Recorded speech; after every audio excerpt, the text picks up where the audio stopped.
Hello and welcome to the Be Formless Flow Driven CEO podcast, where we are reshaping life, leadership, and business from the inside out. And I have another Melbourne guest on my pod today. Welcome to the show, Arsh Singh. Thanks very much. Good to be here. Yeah, good to have you as well. I can't believe you don't think it's cold. I'm like freezing, and you're like, "B, it's not that bad." I'm like, "How long have you lived in Melbourne?" I'm like, "Forever." Melbourne, again, when I moved to Melbourne about 6 years ago, someone said, if you like Melbourne weather, wait for 5 minutes. And then the other guy said, if you don't like Melbourne weather, wait for another 5 minutes.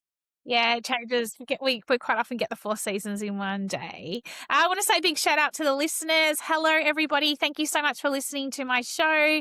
Love having you listening. Please make sure you do write any comments, likes, shares. That would be greatly appreciated. Ash, I've been looking forward to this conversation with you. It's very topical right now. Let's start with you're the founder and CEO of Aivo AI, and you started that company 2 years ago. So pretty much AI has been around forever and a day, right?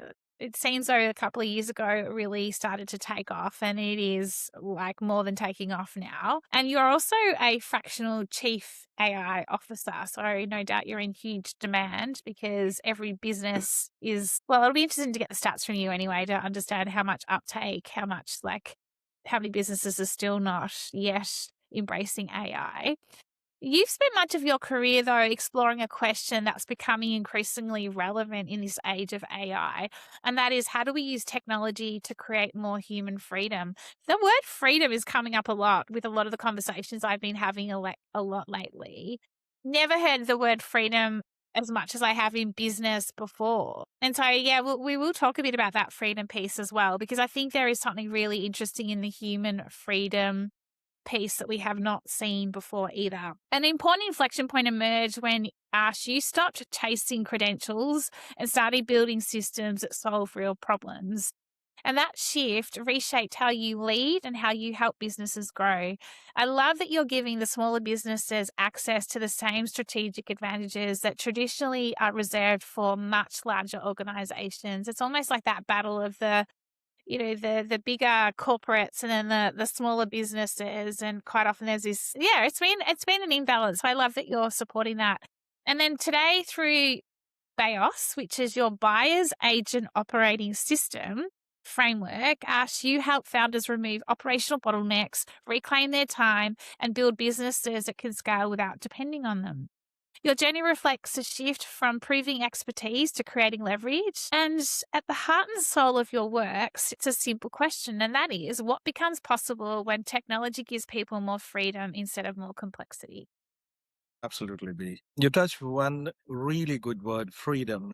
And in my journey, again, I was into job for almost all my life. And the day I started my business, and that was again right at the cusp of when ChatGPT started becoming mainstream. And I realized that if I don't fire myself from the organization would start firing me very soon. So I pivoted to starting my own business.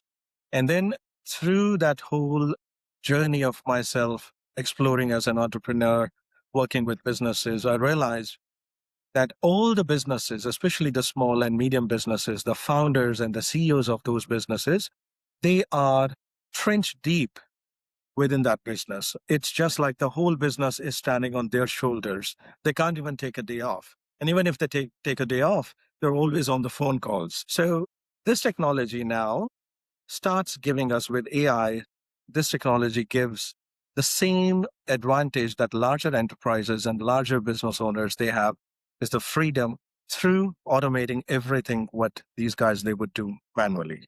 So think of a small business owner. What do? They need to do they need to do sales activities, they need to do BDM activities, they need to do operation activities, customer chasing, customer invoicing, every single thing in their business, that's what they have to do. And the only traditional way was hire more people. And again, being a small business owner, you don't have that leverage. You don't have enough money to hire people. So what do? So the smaller businesses, they keep smaller for almost their entire life. So what is that we can do? That is where this whole idea came in, that we should have these systems built in for them. And these systems should drive the business not the other way that these guys, the small business owners, they drive the business. So you're right, B. That was the philosophy, and that's what's still driving me today. Yeah, I love it. And it's such a great lens on freedom as well, because you've really nailed it in terms of you are the business at the end of the day, from a small business perspective. And quite often you're pre-revenue, or you're not able to pay yourself, let alone pay other staff whilst you're building and scaling. And there's no real rule of thumb, is there, that for some businesses it can take 1 year, other businesses it can take 3, other businesses it can take 5 years. There's no real set rule around it. And so you're wanting to make sure you've got this cash flow within the business. And then there's also this, how do we keep ourselves mentally sane as we're building? Because I had the moment yesterday. Actually, it's so funny. I'm human like everybody else. I'm a founder. I've got my own business, and I was sitting on my bed just doing a bit of work, just thinking I was playing catch up, and I had this moment of there's just so much to do, and it's kind of like there was no freedom. I felt like I was closing in, and then I just went stop. Like I had to just pull myself out of it. And that's what we're ultimately talking about here, because this is freedom to give us more time back, to be more strategic, to be more creative, but also to have a life so that we don't have to work all weekend. Just because you have your own business means you are working 24/7. And I really like that you're calling that out, because I don't think you need to work 24/7. It's not conducive to, do you know what I mean? Absolutely. Now, another thing, like, so you as a founder, you definitely need to have a life. You need to enjoy the weekends. You need to enjoy the holidays. But at the same time, you need to have growth. That's the only reason that you started the business, right? Now, you would be surprised. I've worked with almost $50 million businesses. And the founders, as I said, that the whole business is on their shoulders. The $50 million, they have employees, they have every single thing, but they have never documented that whole process. It's something that anything goes wrong, it's up to them to fix that. The employees are just the employees, they're not the stakeholders in the businesses. So this is where the whole idea is. And the reason what I've found is that they never focused, they never stepped back and created systems, and those systems should be the one driving the business. They were the ones driving the business. So if you see that, even if you're a $50 million business, you're still self-employed. You're not running a business. No. Yeah, totally. Tell us a little bit about the systems, and tell me a little bit about, I'd love to understand more around this buyer's agent operating system. Was there a gap that you saw in your previous world? You said you took a pivot, and obviously then now what you're doing. How did this framework come about, and what are you seeing at the moment as the most disconnected systems in the age of AI? Beautiful. That is the question that I always love to answer. Now, think it this way, B. We used to call software intelligent, right? Any software that we would use, for example, we are using Teams. Oh, that can do these things, that can do this phenomenal things. But if you step backwards and essentially see, someone thought of that idea, someone coded that idea into the system, and they created the software intelligent. The software was never intelligent before. It was the people who created that software. They were intelligent to put that intelligence into the software. Now, software could do a lot of things, but it was never intelligent. And any business who was using that software, eventually what they had to do, they had to change the whole processes around that software because the software was rigid.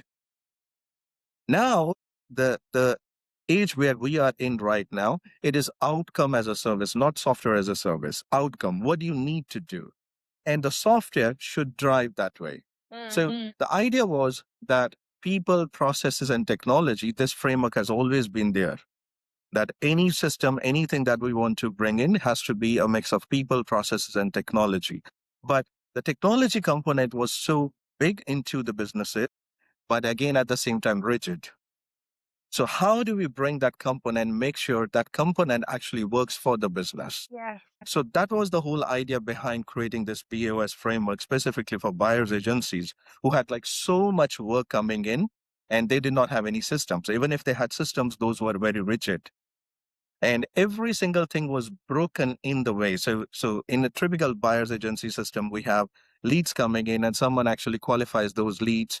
Once the lead is qualified, it goes to the next person, and the next person actually runs a deep dive and tries to convert that lead into a customer.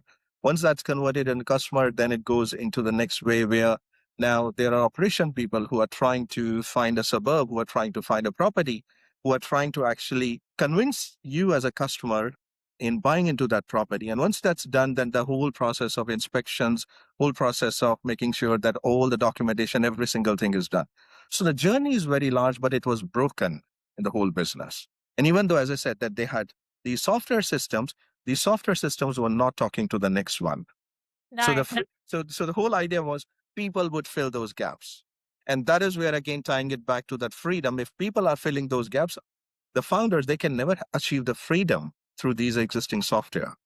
But it is an ongoing challenge, right? In terms of like we are inundated with technology right now. In terms of like there's something new coming out of Claude, OpenAI, like across the board, right? In terms of a new business is starting each and every day. A new system is being created. Like I even look at like from a podcasting perspective, Riverside, they're constantly changing the infrastructure. So you learn one thing and then it's like intuitively you need to learn the next thing. But one thing I noticed, and I'd love to get your thoughts on this, is that no one's looking at it necessarily from an end-to-end system. And this is what you're talking about here. Like one software piece meets another software piece. So you've got this system. It's all like, it's all somewhat disconnected. And so for me, that there remains the gap of if we can open up the freedom for founders, for leaders, for CEOs, we still need that human lens, that human strategy layer to look at it and go, well, hang on, is this all interconnecting or not? Where are we overcomplicating this? Where do we need to subtract? What do we need to simplify here? What do we need to build into it? Because everything's getting more and more complex. And so how do we make sure that we're not just adding more complexity? Like, do you see that as well, Ash? Like in terms of, yeah. It is every day. The landscape is changing every single day, B. And trust me, I being in the AI space, if I'm not on top of the news, if I'm not actually changing my own business, if I'm not advancing with the technology, advancing with the space, even after a week, I'm lost. There's so much has happened just within a week. And I can totally understand with what you are saying. The people who are not into the technology, not into the AI space, it's really, really hard for them. Again, if you think from a business side, B, now you don't want a particular technology to do certain things. You have a problem and all you want is a solution. Now, you don't care how that solution is done. At the end of the day, you want as a result. And that's the same case with every business. They want the results, not necessarily AI. A lot of people, they come to me and they say, "Hey, can you suggest me a good tool? Can you tell me what prompt should I use?" This is all because of all those influencers that they keep seeing on Instagram and Facebook, that you use this prompt, you use this tool, I found these 10 brilliant tools. No, that's not the whole idea. You have a problem, think from that perspective. Now, how can AI help you solve that problem? Not the other way around, that there is this tool that's available in the market that can't solve my problem, but I have to bring it in. What Yeah, I good? love that. It's so true because there is just this onslaught of like every time you open up social media, it's actually what's the word I'm looking for here? I was about to say illegal. It's naughty because like in terms of like stop trying to say that this is going to solve everything. You know, we've got this tendency to always add when we're, when we want to solve a problem, we think if I add this and if I add this and if I add this, it's going to solve the problem. And actually we need to get back to first principles, critical thinking and go, well, actually, what is the problem? And start finding some solutions for it versus just going from one to the next and instead looking at it in its totality. Absolutely. And I think that we've got to stop with all this for all the listeners out there. Like, stop just looking on social media and thinking that's your answer because it's not. And it's also causing potentially half the time more jail time than freedom. Like, let's think about jail time versus freedom here, right? Yeah. What? So, now go ahead. No, Ash, you go. So I was thinking again that the freedom aspect, when you start as a founder, when you are alone, generally all the business, they start with one or two people. And as they grow up, they start, you actually said it very right. They keep adding more processes, they keep adding software. The whole idea, as I said, if these software are rigid, then there's no way that you can turn the clock back and you can start getting rid of the software and let the software work for you. You always try to build your business around these software because they are rigid. They can't understand with what you want to do. They do certain things, but then they can't do certain things. You move to the next software. And those two softwares, they don't talk to each other. What do? You bring another human, you bring another person who's employed at just bridging that gap. And that's where Absolutely. the freedom is not by doing more. You said it brilliantly. The freedom is but not by doing more. It's by doing what is essential. Yeah. It's by doing what is critical, what is required. Absolutely. It's so true. Ash, why don't I call you Hash? Ash, why did, tell me a little bit around what's the uptake? Like, what are you seeing when you're going into businesses? Is there still a resistance to AI, or are you noticing more and more that it's the opposite in terms of what we've just been talking about, that everyone's kind of almost freaking out in a way and almost going, I need everything. And so there's now this, it's less about, I don't want to touch it because I don't want it coming into my business or my systems. It's going to take over. And instead, it's the complete opposite where you're just seeing this, I need it all. Like, it's almost like for me, it feels like we're going from one extreme to the other. And then what are you seeing as the next extreme that's happening? Because, I spoke to people last year and it was like agentic AI is going to take place in 2026. Well, here it is. Like, yeah. There is that whole thing. There is definitely fear in the market. People, they are scared what's going to happen. But the that is not the biggest problem there be. The biggest problem is inaction. The business is out there. They know AI is going to change the world. I'll give you a very good example. So generally, when I would go into networking meetings, I would ask a 3-question roulette. I will say, okay, everyone raise your hand. And if you don't agree with any of these 3 statements, put your hand down. So the first statement would be, do you know AI is going to change the world? All the hands would they would remain up. The second was, do you know AI is going to change my business? Again, all the hands would remain up. The third question was, do I have clear plan to implement AI in my business? All the hands would go down there at that point. Now that would tell you that everyone knows AI is coming. They know that at certain level it's going to impact their business. But the challenge right now is they don't understand that what do they need to do? The knowledge is the biggest gap. They still use they still use AI just as ChatGPT as a chatbot. They provide some information, they get that information, but they take that information and do the next work. You are building that same. Remember, as I said, people, processes, and technology. You are using technology, but you haven't created a system for that. Ideally, AI is intelligent, it's smart enough to actually do that work for you, because these businesses, they don't have that knowledge. And even if they have the knowledge, they don't want to take that action. They're happy with status quo. That's what's holding them back. And that's one of my biggest worry, very honestly. That is one of my biggest worry. These businesses, they are not seeing what's coming in the market. So 2026, yes, we are into that agentic world right now. We are there. Right? It is going at very fast pace when it comes to evolving, the AI evolving. These businesses, they are still sitting there. Haven't taken even a single action other than using ChatGPT for emails. They should start looking ChatGPT as more. There are hundreds of things within ChatGPT that they need to check. For example, there's that agentic mode within ChatGPT that you can use it. You can connect the connectors. You can have prompts. You can have projects. You can have scheduled tasks. There are hundreds of things built within ChatGPT, but the problem is the knowledge, and they are happy with what they have been doing all their life.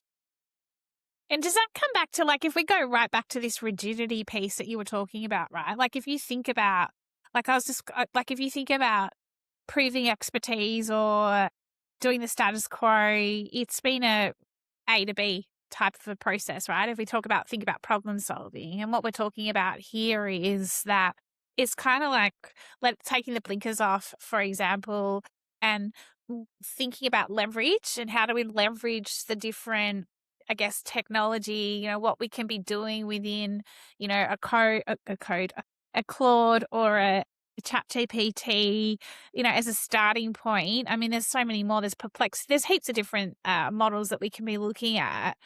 It's almost like having the ability to go, if I've got a blank canvas and if we come right back to this freedom piece, what is locking, what makes me feel like I'm in jail versus what would give me freedom?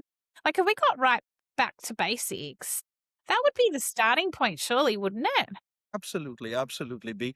And you won't imagine how many people have come to me asking, where should I start AI? And my simple question is, ask AI, where should I start AI? The AI already and again, AI and ChatGPT we use actually synonymously, but they are not. But let's go with that.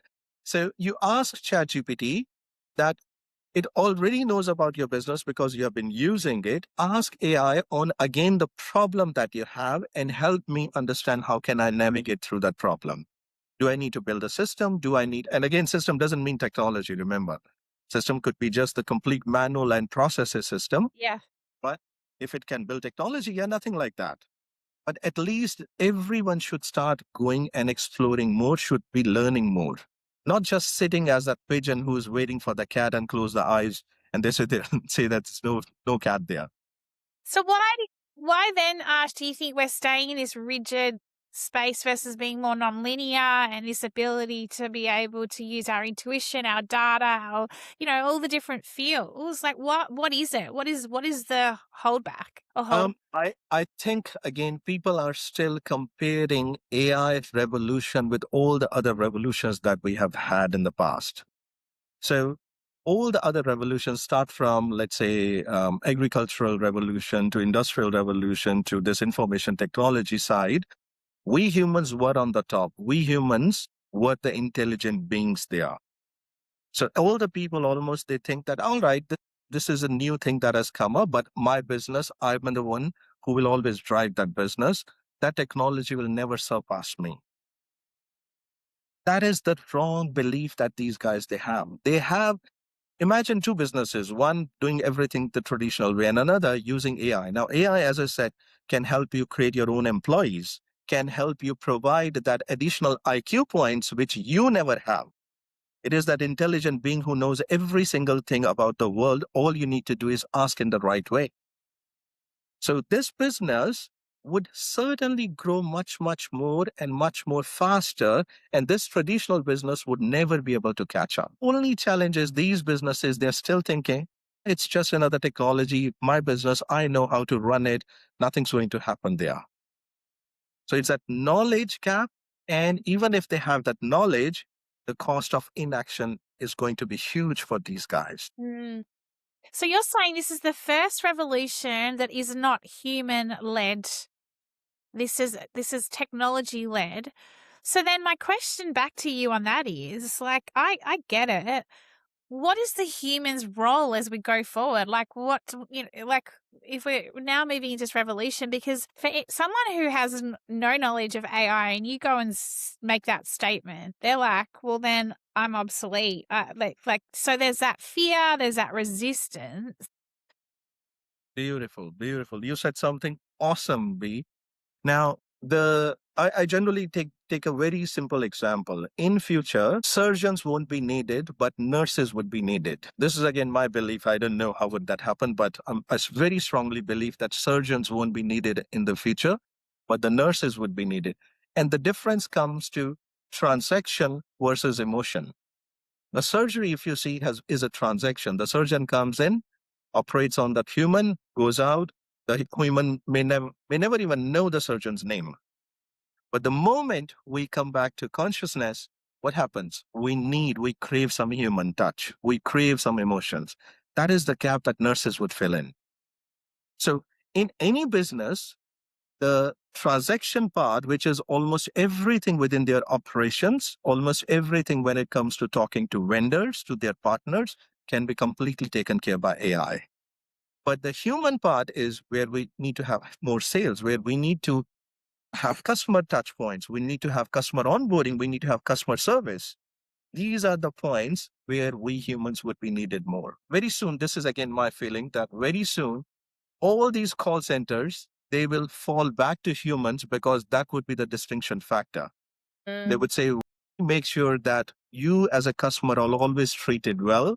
And here you go. Because it's not because the businesses, they are suddenly working for the humans.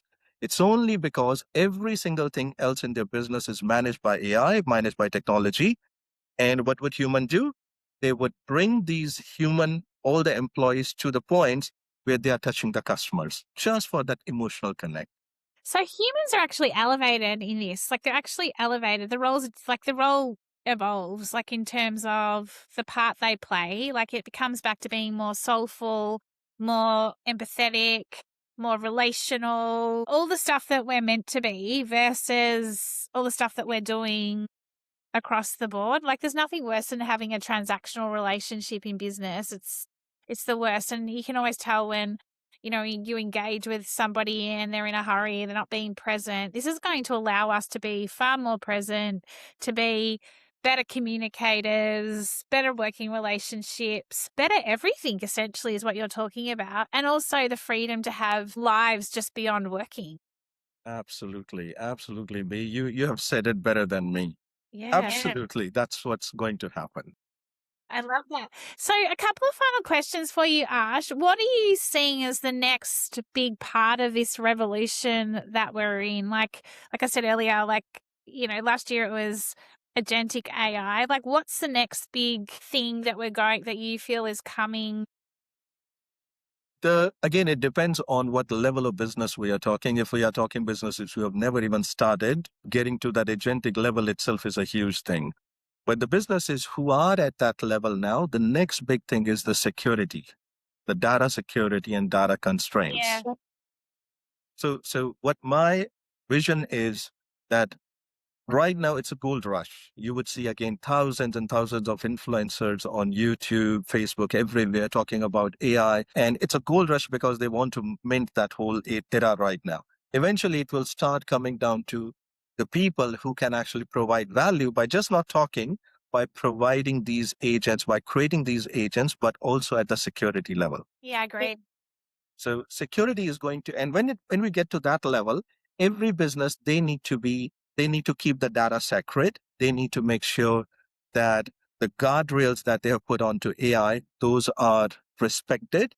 And the moment the data moves from one place to another, that data is absolutely secured. So right now it's up to us, right now it's up to humans if we want to put any TFN, for example, on the internet or not. If we want to put any I got an email from a customer and that has customer identification information and I'm putting directly onto ChatGPT, which is wrong. But right now it's up to my common sense whether I should do that or not. Eventually, the next level is where these guardrails would start coming into the systems. So data will become more secure.